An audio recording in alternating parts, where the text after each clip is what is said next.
Boa tarde, pessoal. Aqui quem está falando é a Deise. Eu sou coordenadora de editorial do Pão Diário. E nós hoje vamos bater um papo muito legal, bem interessante, com o Gabriel Dayan para falar a respeito do Manual do Universitário Cristão, o livro que o Gabriel escreveu. E vai ser um papo bem interessante. Se vocês tiverem perguntas, tá? A gente pode ir enviando aí pra gente, a gente vai selecionar as melhores ou aquilo que o nosso tempo permitir, tá bom? Para estar respondendo vocês. Nós estamos só aguardando o Gabriel poder se conectar aí com a gente. Enquanto isso, se vocês quiserem já ir submetendo perguntas, né? A gente depois vai ver como é que é. Mas você já pensou em ministério dentro de universidade? Então é a respeito disso que a gente vai falar. Na realidade, vai um pouco além, sabe? Tem a ver com testemunhar de Jesus mesmo na faculdade. E é sobre isso que a gente vai falar. É mais do que só, enfim, conhecer o ambiente universitário, conhecer Jesus. Às vezes a gente vai para a faculdade despreparado. E quando chega lá e a gente percebe o desafio é bem maior do que eu imaginava. E é a respeito disso então que a gente vai falar hoje. Beleza? Gabriel ainda não entrou, né? Não, estamos aguardando aqui. Primeiro, deixa eu ir apresentando, então, enquanto o Gabriel está entrando, deixa eu ir apresentando o Gabriel, está chegando aí ele. Oi, Gabriel, tudo bom? Ei, Daisy, tudo bem? Oi, não estou te ouvindo. Não tá me Não ouvindo? estou conseguindo te ouvir. Então, vamos ver aqui. Já vamos resolver o problema. Mas enquanto nós estamos resolvendo esse problema, eu vou te apresentar, tá? Então, aguarda um pouquinho aí. O Gabriel, gente, ele é formado em Direito. E enquanto ele estudava Direito na faculdade, ele era também o coordenador da Aliança Bíblica Universitária do Brasil, tá? Aqui em Curitiba, onde nós... que a Ana Júlia é a Associação Nacional dos Juristas Evangélicos, e ele participa, o tema principal que ele se atém, tem a ver, deixa eu arrumar a câmera aqui, tem a ver com a liberdade religiosa e organizações religiosas. Esqueci alguma coisa, Gabriel? Não, é tudo isso aí mesmo. Graças a Deus, glória a Deus. Então, beleza. Gente, olha só. Gabriel, primeiro, eu acho que eu nunca te contei isso, né? Eu que revisei seu livro, aliás, a nossa equipe que revisou, mas eu fui a responsável pela sua... para dizer, vamos fazer ou não esse livro, né? E eu quero te contar agora quando foi que você conseguiu me pegar. E a partir daí, a partir daí eu vi, o livro é bom. Eu vou ler um parágrafo aqui, tá? Diz assim, está bem na tua introdução. Diz assim, em um dia de aula, durante o intervalo, conheci o pastor Lucas Pereira, um colega do curso de Direito que foi missionário na África muçulmana. Durante nossa conversa, ele testemunhou sobre algumas conversões e como o poder de Deus agia em meio àquele povo hostil ao Evangelho. Em certo momento, ficou pensativo, olhando para o saguão cheio de estudantes. Ele parou, suspirou e me disse: os muçulmanos são muito mais abertos ao Evangelho do que o povo da faculdade. É mais fácil pregar lá do que aqui. Aí você volta a falar, né? Fiquei imaginando as tentativas frustradas de evangelismo na faculdade em contraste com sua experiência no campo missionário transcultural. Você me pegou aí eu realmente nunca tinha pensado que dentro da faculdade nós não temos um ambiente, claro, violento contra os cristãos, como, né, numa realidade muçulmana radical, mas nós temos um ambiente ainda mais hostil ao Evangelho, né? E a minha primeira pergunta é, então, assim, tendo essa questão desse parágrafo aqui, o que foi, Gabriel, dentro dessa tua experiência como universitário, como coordenador da ABU aqui em Curitiba, né? O que que te motivou a escrever esse livro? Na verdade, é uma soma de fatores, né? Talvez a que mais toca no meu coração foi que eu vi amigos meus, amigos próximos, amigos íntimos meus, que seja porque eu os discipulei ou a gente convivia junto, quando eles entraram na faculdade, alguma chavinha girou, alguma coisa aconteceu e eles se tornaram não apenas não apenas desviaram ou quiseram seguir o próprio rumo da sua vida, mas se tornaram pessoas que são missionários, enfim, que tentam converter as pessoas para algo que é anticristão. Então, muitas pessoas...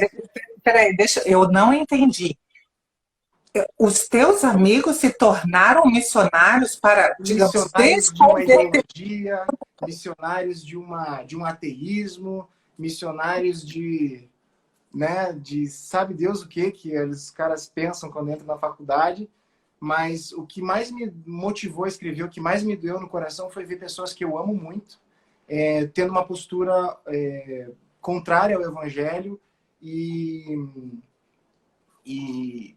assim, fazendo coisas que estão causando a destruição deles mesmos, né? Essa aqui é a dor de você chegar e poder falar assim, cara, mas olha só, você está se destruindo, você está fazendo coisas erradas, você está indo para uma linha perigosa, e o cara, não, é isso mesmo, é isso que eu quero, e o cara, esses amigos, eles sempre deram um bom testemunho na igreja, sempre estiveram junto, então essa foi talvez a dor maior que eu tenha enquanto eu estava escrevendo o livro, de ver amigos, de ver queridos, talvez até parentes, que em algum momento, quando entraram na faculdade, se tornaram anticristãos, né? Essa que é. Interessante, né? Porque não é só assim a questão do se desviar da fé, mas o se tornar opositor da fé cristã, Isso. né? Isso é uma lástima, né? Eu lembro quando meu filho entrou na Universidade Federal aqui, olha, ele foi criado em escola pública, escola boa, mas pública. Então, assim, muito acostumado com o contexto de indisciplina, de vez em quando vê alguém usando droga, bebendo dentro da escola, escondido, claro, né? Mas quando ele entrou na faculdade, ele voltou para casa, para mim, ele tinha assim, um olhar perdido no horizonte. Ele falou assim: mãe, eu acho que eu vou desistir. Não tinha nem começado, bem dizer, para ele dizer se gostava do curso. Eu falei: por que, filha? Ele falou: porque encaixo nesse ambiente. E eu virei para ele e falei assim: filho, então enxergue esse ambiente agora como seu campo missionário, porque se Deus permitiu que você passasse, né, ali nessa faculdade, é porque Deus tem uma missão para você. Interessante, assim, é engraçado que depois, no final das contas, o melhor amigo dele se tornou um ateu.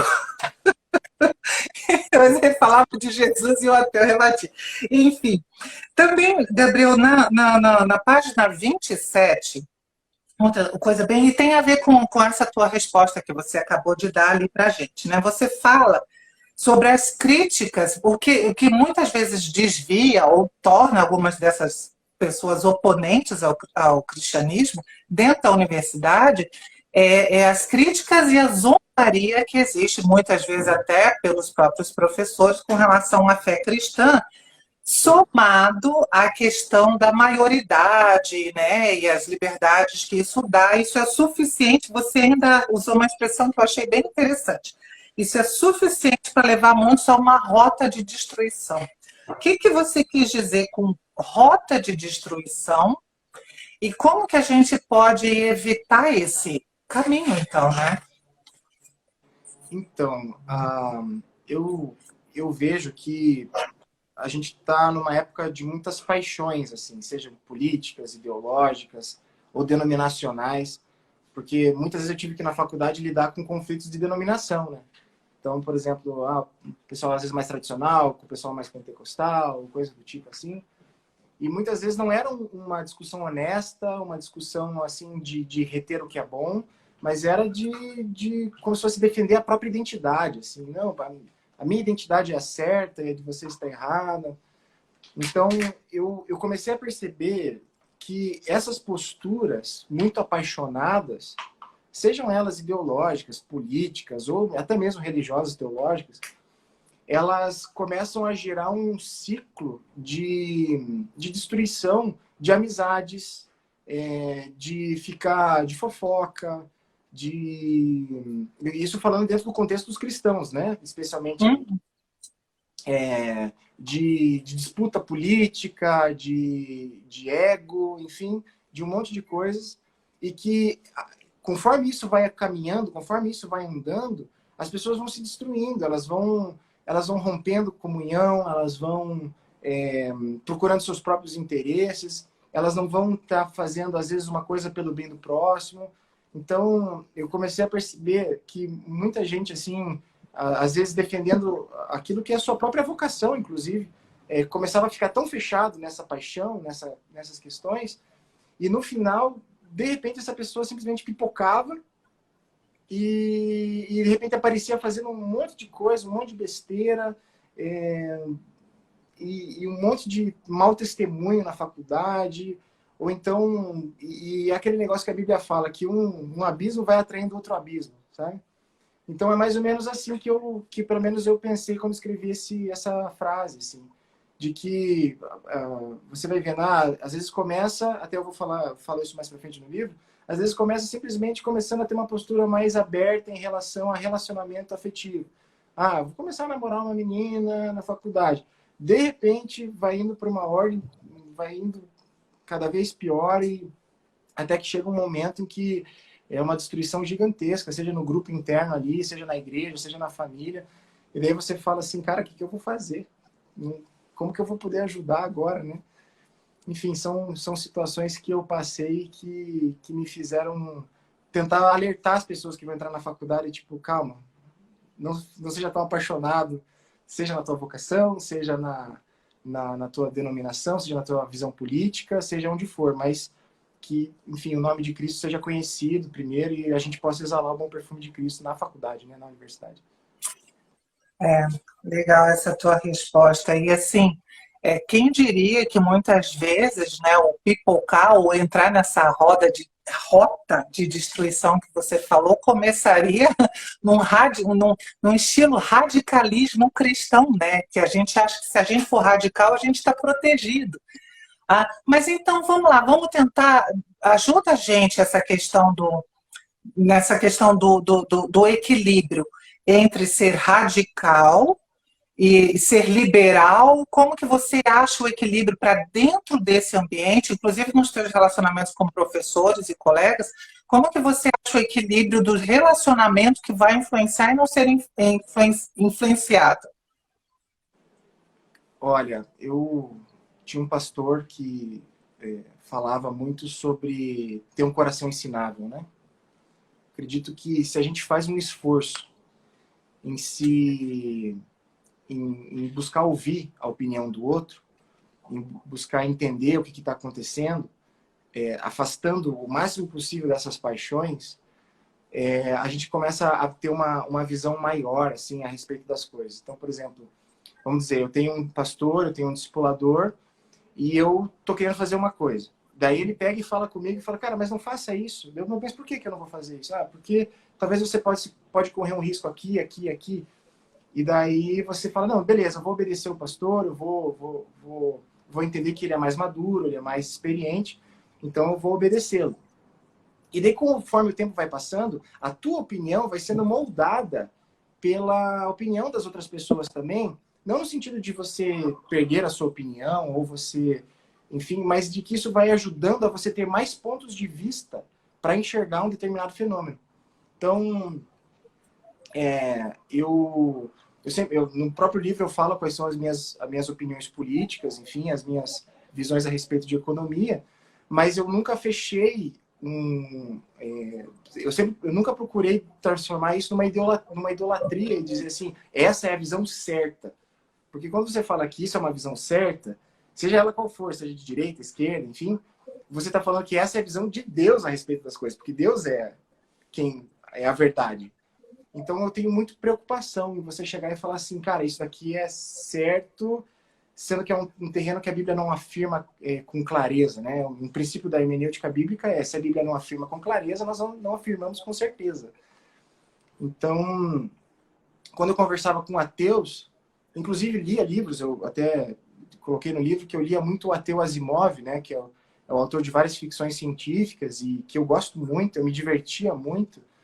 E porque isso parecia que me ajudava a pegar a lente deles, o óculos deles, e colocar também para entender por que eles estão falando aquilo. Porque acredito que ninguém fala de graça contra o cristianismo. Por que o cara vai querer falar de graça contra a fé cristã? Porque provavelmente o cara sofreu algum abuso na igreja, o cara sofreu alguma questão... Enfim, tem várias possibilidades de...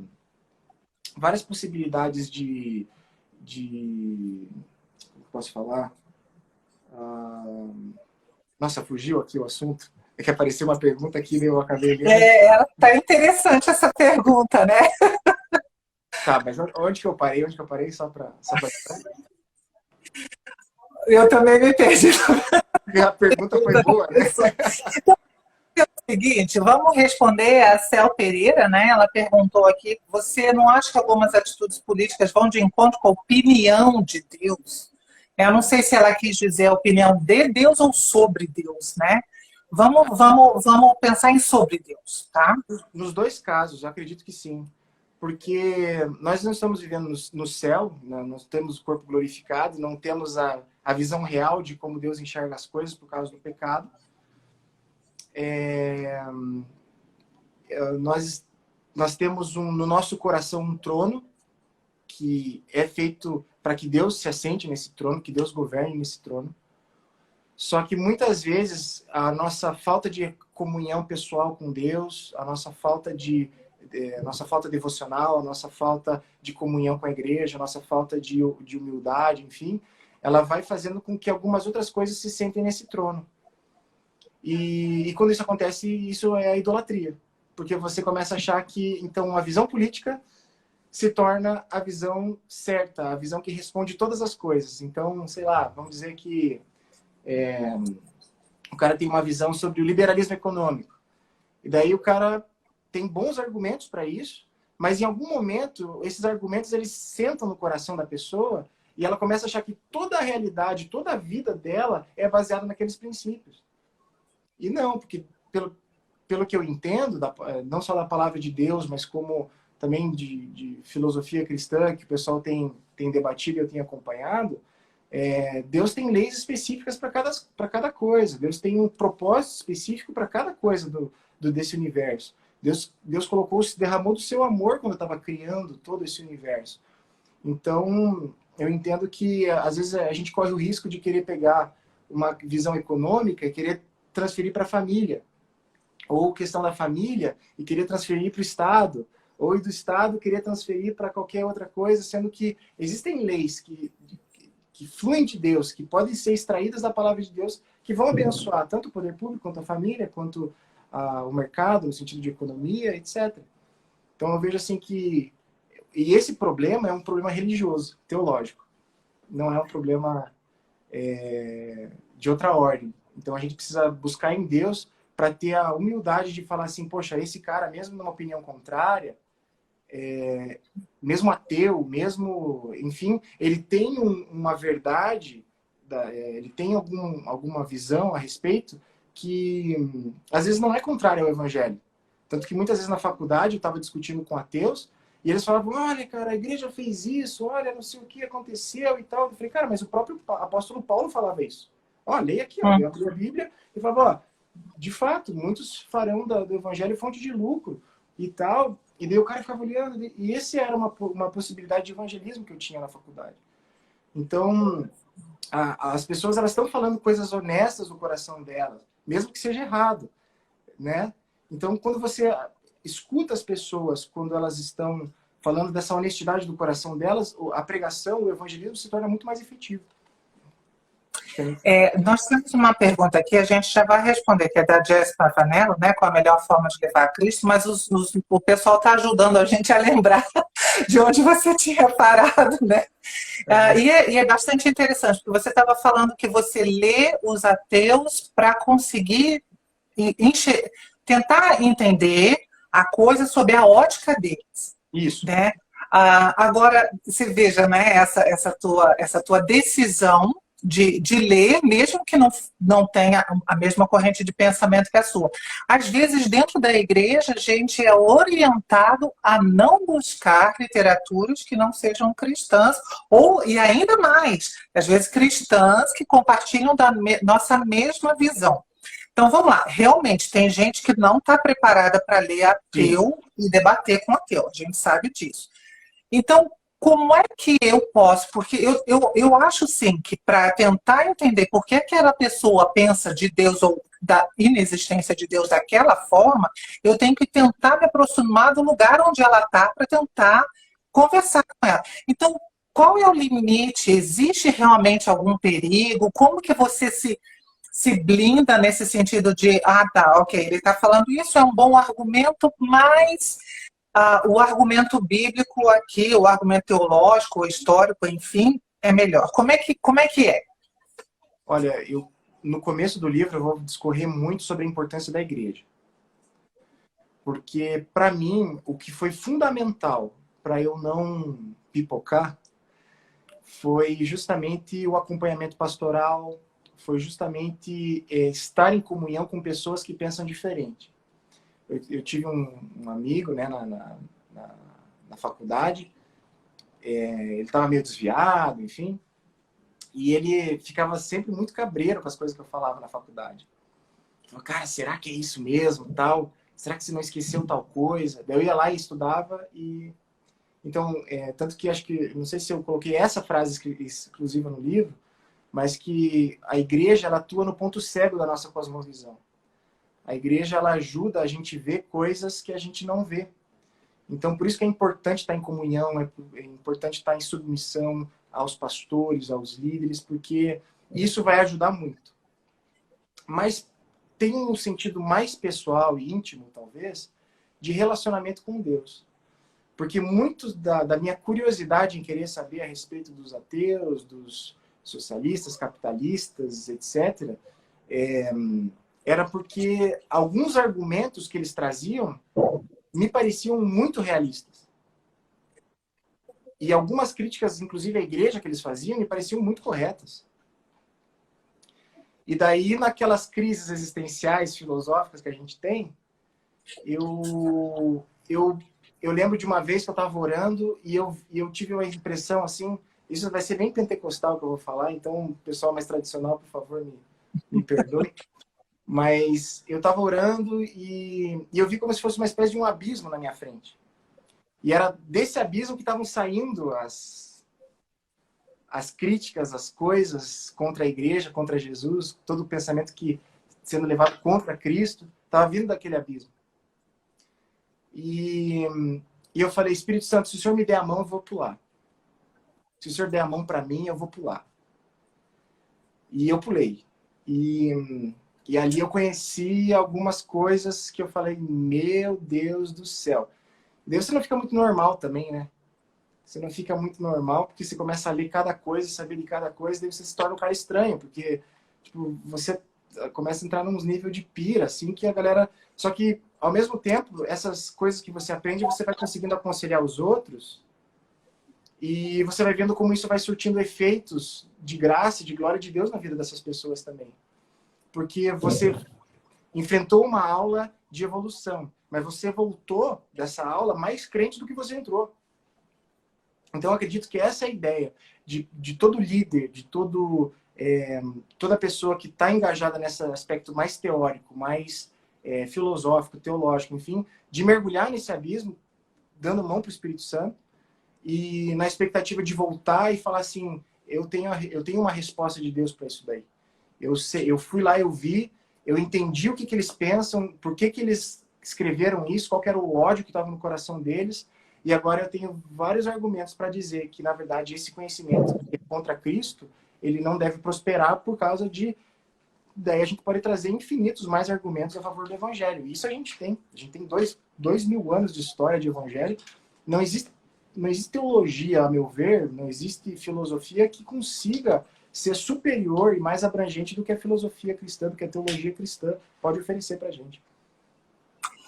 Eu achei bem interessante essa tua resposta, porque infelizmente há uma tendência cristã, eu vou pôr entre aspas, ultimamente, de caminhar sozinho, porque nenhuma igreja é boa o suficiente para mim. Alguns quase, é quase isso, no fundo é isso, né? E eu achei bem interessante, eu gostaria de frisar, então, para o pessoal que está assistindo a gente, a importância da igreja, né, ter bons orientadores, isso realmente é importante, a importância principalmente do relacionamento com Deus, Gabriel, você pôs realmente... Então vamos lá, vamos pôr na ordem, primeiro o relacionamento com Deus, depois a questão da importância de uma liderança que te oriente, e depois a própria curiosidade de buscar Sim. informações e pedir orientação ao Espírito Santo para sair, às vezes, das encruzilhadas e que a gente acaba se encontrando. Vamos responder a pergunta da Jéssica Vanello lá, então, por favor? Que ela perguntou qual é a melhor forma, né, de evangelizar dentro da faculdade. Então. Só que existe uma forma, né? No livro eu falo que não existe uma forma. Né? Já vou dando spoiler um pouco do livro. Porque a grande questão é assim, pense num missionário transcultural, que o cara vai lá para a África. Ele vai querer abrir uma igreja ou uma empresa para, sei lá, fazer alguma coisa, gerar emprego e assim começar a evangelizar o pessoal. Qual que é a estratégia que ele vai ter? Ele vai primeiro ter que aprender a língua, ele vai ter que aprender a cultura, ele vai ter que fazer... Então, na universidade é a mesma coisa. Por exemplo, eu entendo que cada faculdade tem um perfil de pessoas, perfil de professores, uma cultura interna dentro daquela faculdade. Então, você vai ter que pensar se você vai ter que ter um grupo talvez mais pentecostal, um grupo talvez mais carismático, um grupo da galera, porque talvez ali aquele grupo esteja realmente envolvido com coisas das trevas, no sentido mais pesado mesmo, né? Ou talvez naquela faculdade ali, curiosamente, a cultura ali seja uma cultura fraca de conhecimento, curiosamente. Então, você vai precisar trazer conceitos mais teológicos, criar uma espécie de sistemática na hora de abordar nos grupos, né? Eu lembro que até eu coloquei isso no livro, que uma vez a gente fez uma exposição de 1 Coríntios 13 a respeito do amor, buscando fazer aplicação e expondo o texto bíblico como se fosse uma sistemática, como se fosse uma teologia sistemática, né? Como se fosse numa ordem, assim. E eu vi que houve bastante repercussão com o pessoal. Então, eu acredito que essa foi uma forma de trabalhar. Talvez numa faculdade você tenha uma faculdade denominacional, que tenha uma religião, sei lá, uma faculdade de uma outra religião, enfim, que eles se oponham. E você não vai ter que fazer as coisas meio que, aparentemente, a céu aberto, não vai dispor de uma sala, coisa do tipo. Então, você vai ter que avaliar um Talvez monte até de em outro ambiente, né? Às vezes até em outro ambiente, se ali for proibido, porque a gente tem que pensar em normas também, né?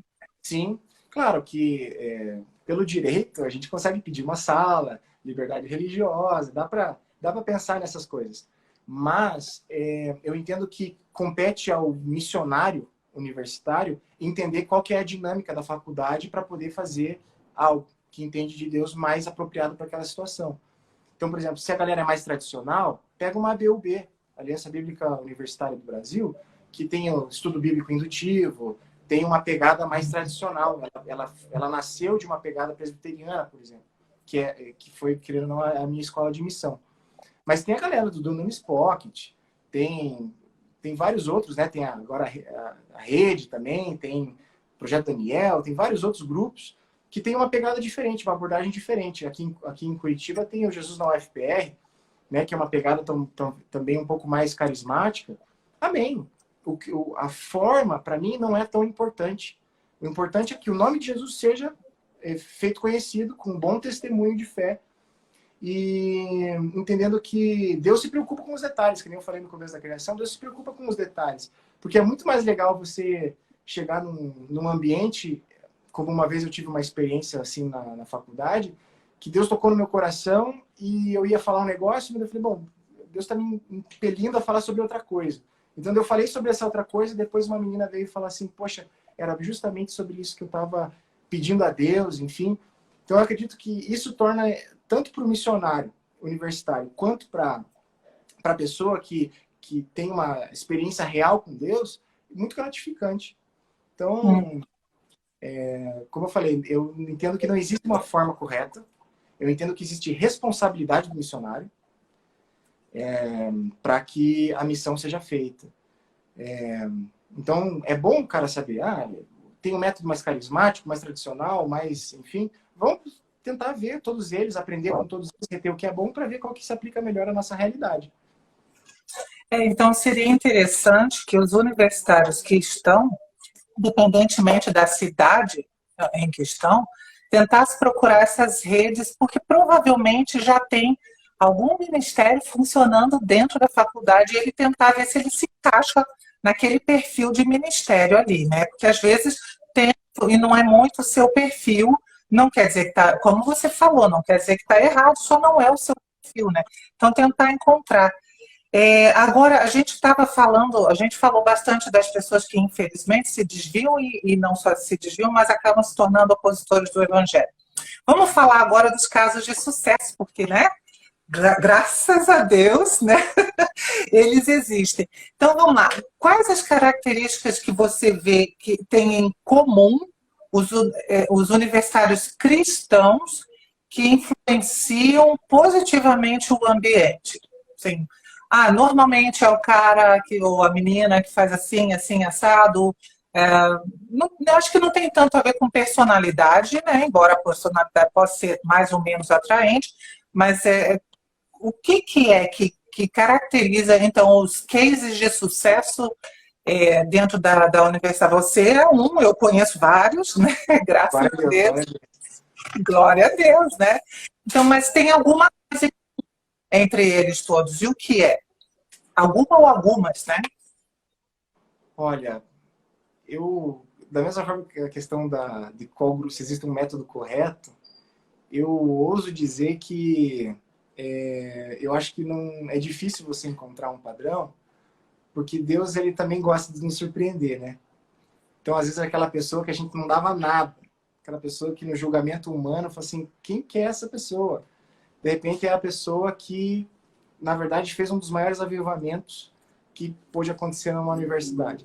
Então, e aquela pessoa que tinha todos os ferramentais teóricos, filosóficos, teológicos e tal, de repente tem um problema moral, sei lá, né, no casamento ou coisa do tipo, e de repente se perde e se torna alguém que prega contrário ao evangelho.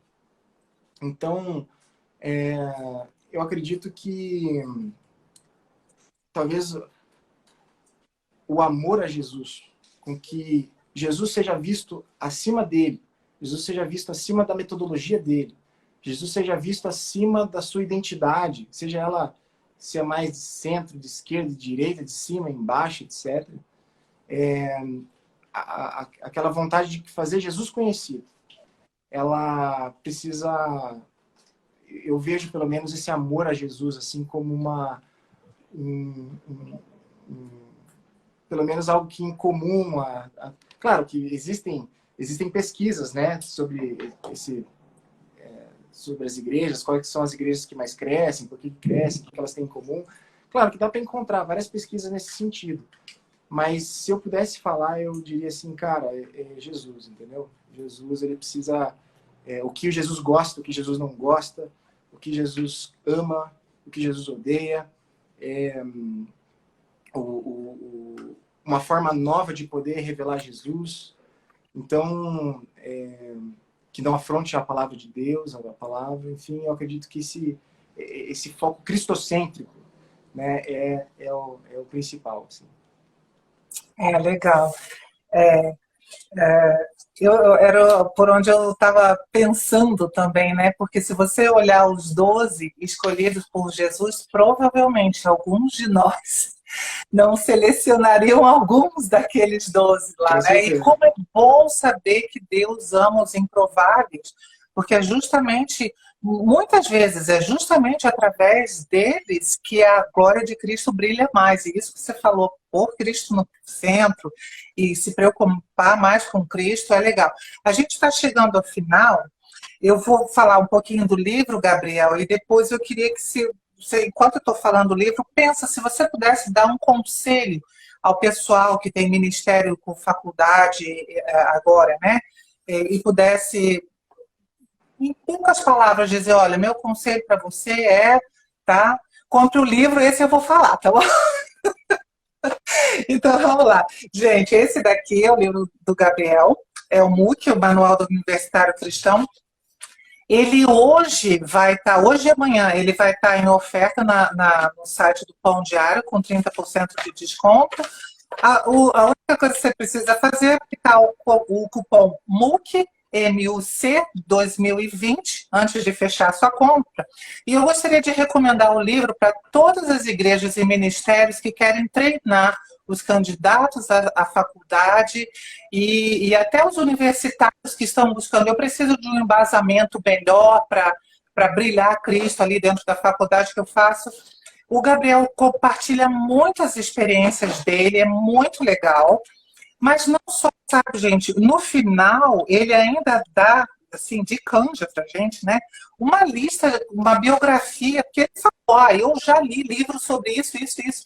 E ele dá uma lista, bom, eu vejo assim, Gabriel, eu quero crer que é aquilo que você falou, cara, esse falou, né, pesado no meu coração. Então, ele dá uma bibliografia para você mesmo ir atrás e continuar a sua pesquisa, né? Alguns deles são, inclusive, de publicações Pão Diário. Então, é isso aí. Ó. Ir no site de publicações Pão Diário e entrar, né, no MUC, MUC, fazer a sua compra e aplicar o cupom MUC 2020 antes de fechar a sua compra. Tá, Gabriel? Vamos lá. Qual que é o seu conceito, pessoal? Que a partir do momento que você entra na faculdade, bom, primeiro agradecer, porque, poxa, é gostoso poder ouvir um elogio, assim, uma referenciação ao livro, assim, mas com relação à universidade, assim, se você entrou na faculdade, você já se torna automaticamente um missionário lá. E a universidade, ela não é um trampolim para o mercado de trabalho. Tipo, vou estudar aqui, daí eu pego meu diploma, daí eu consigo um emprego que vai me dar uns R$ 500 a mais mensal. Não. Faculdade não é isso. Faculdade é a possibilidade de você descobrir a vontade de Deus para as coisas mais aparentemente nada a ver para a igreja, sabe? Por exemplo, por que formigas andam em linha? Cara, você vai fazer um doutorado só sobre formigas, daí você vai juntar formigas com, sei lá, com teoria dos jogos e alguma outra coisa filosófica, daí você vai descobrir a possibilidade das formigas trabalharem para um bem comum, sabe? Tipo, eu tô viajando aqui, mas a faculdade é uma oportunidade da gente descobrir glórias de Deus que estão ocultas. E é essa o meu desejo, assim, de que as pessoas, muitas vezes elas vão para a igreja buscando isso. E encontram, claro, que a igreja oferece isso, claro. Mas às vezes você poder entrar em um lugar nada a ver e descobrir que existe uma glória de Deus escondida ali, descobrir isso, poder compartilhar com os irmãos e se alegrar com eles, cara, isso é indescritível, indescritível, assim. Eu tenho descoberto várias coisas assim no direito, né? Tem muita gente que está descobrindo isso na biologia, tem muita gente que está descobrindo isso em vários campos da ciência e do conhecimento. E eu acredito que quando isso acontece, a glória de Deus é irradiada em todos os campos, não só na universidade, mas nos formadores de opinião que tiveram contato com você e estão agora na sociedade, influenciando outras pessoas também. Então, eu acredito que a ideia do MOOC é vamos restaurar, reformar o secular, sabe? O secular também é de Deus. O que a gente combate é o pecado que está nas coisas, seja no secular, seja no sagrado, porque também tem muito pecado dentro da igreja. Mas a gente combate o pecado e não combate as coisas. Então, a gente combate o pecado que está no direito, que está fazendo com que estados empobreçam, a gente combate pecados que estão na medicina, né, na filosofia, etc. Mas que a partir do momento que a gente restaura isso, as pessoas são abençoadas, a glória de Deus é irradiada e a gente começa a poder fazer o céu na terra mesmo, né? Poder adiantar. A gente já está vivendo essa esperança da glória, né? Ou seja, nós já podemos ser partes dessa glória, já podemos ser partes do que Jesus fez. Então nós podemos fazer isso para as outras pessoas também. E eu acho que esse pelo menos é a minha paixão, assim, de falar, cara, existe sabedoria de Deus oculta aí em vários lugares que precisam ser descobertas e que a gente precisa compartilhar e que a gente precisa crescer, amar, enfim, e doar. Enfim, é mais ou menos essa minha pira aí. É isso aí. Gabriel, olha só, a gente de Pão Diário está bem feliz de estar nessa parceria com você. Você é um rapaz jovem, já desenvolveu seu ministério como universitário. Hoje você tem um outro desafio ali dentro da sua carreira como advogado, dentro da Anajure e tudo mais. E a nossa oração é para que Deus te abençoe grandemente e a luz de Cristo continue irradiando na tua vida. E muito obrigada por ter, tirado esse tempo, estar aqui com a gente hoje. Eu quero agradecer também todo mundo que ficou com a gente até o final. Foi legal, obrigada pelas perguntas, foi bem jóia, gente. Obrigadão, viu? Beleza. Gabriel, tchau, tchau. Tchau, tchau. Obrigado a todos aí.